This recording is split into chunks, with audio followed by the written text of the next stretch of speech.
Gold silver में कैसी रही है, क्या कुछ मामला थमा है, शांत पड़ा है, तो वो देख लेते हैं। क्योंकि बीच में काफ़ी तेज़ उठापटक हो रही थी इस में पिछले 4 दिनों से एमसीएक्स में सोना जो है वो थोड़ा-सा शांत पड़ा है। ये देखिए, 1,10,000 के ऊपर जाकर के टिकने की हिम्मत अभी नहीं हो रही है। पिछले 4 दिनों का हाई आप देखें तो यहीं पे है। और वैसा ही हमें डॉलर प्राइसेज़ में भी देखने को मिला है। बीच में ये शायद ट्यूसडे की कैंडल होगी, मंगलवार की, जब लगभग 36-73 के आसपास के भाव हमें देखने को मिले थे। 36-74, 75 के आसपास तक के। तो कहीं एक स्टेबिलिटी अब आ रही है इन भावों में, सोने के भाव में? नहीं कह सकते स्टेबल होने का, बिकॉज वर्ल्ड सेंट्रल बैंक जितने भी हैं, किसी की भी बाइंग रुक नहीं रही है।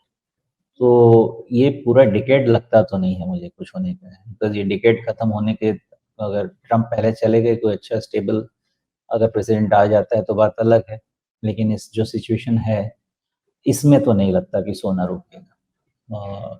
तो ये पॉज हो सकता है बिकॉज ट्रेड स्टैंड पॉइंट से बहुत ओवरबॉट है ना, लेकिन नेगेटिव नहीं है।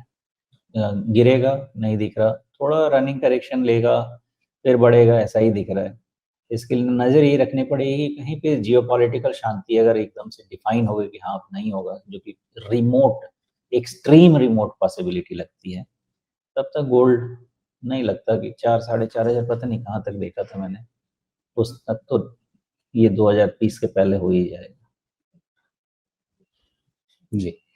सिल्वर प्राइसेज़ यहाँ पर अब हम देख रहे हैं कि इसमें बढ़त जारी रही है। और अब ये जो ताज़ा कैंडल है, ये कहाँ तक चली गई है? लगभग 1,29,000 के ऊपर इसका भाव दिख रहा है चांदी का एमसीएक्स में। सिल्वर को डॉलर प्राइस देखें तो 42 के ऊपर का भाव दिखने लग गया है। पिछला जो है $42.5 के आसपास का भाव अब नया रिकॉर्ड हाई इसका दिख रहा है। नहीं, रिकॉर्ड हाई नहीं होगा, इससे पहले ये इससे ऊपर के डॉलर प्राइसेज़ में तो ऊपर था, लेकिन रुपए में ये इसके रिकॉर्ड लेवल्स हैं। तो चांदी में किस तरह से आगे रणनीति बना करके चलना चाहिए? इसकी चाल तो अभी रुकी नहीं है, थमी नहीं है।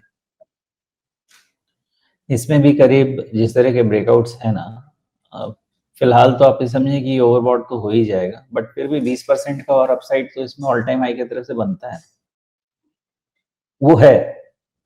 बट अभी के लिए तो थोड़ा सा ओवरबॉट सिचुएशन में चल रहा है जैसे गोल्ड का है, बट कोई कहीं से भी कोई नेगेटिव मोमेंट नहीं है। 20% यानी $50 का हो जाएगा और रुपए में $1.5 लाख के आसपास का। हो सकता है आराम से, क्योंकि 1.25 लाख तक तो मैंने लास्ट असेसमेंट किया था, वहां से 20% जोड़े तो 1.5 ही बनता है ना, तो वहाँ करीब करीब। जी। तो सोने और चांदी में अभी फिलहाल ऊपर की चाल ही बनी रहेगी। चांदी में खास तौर पे कोई इंटरप्शन तो दिख नहीं रहा है।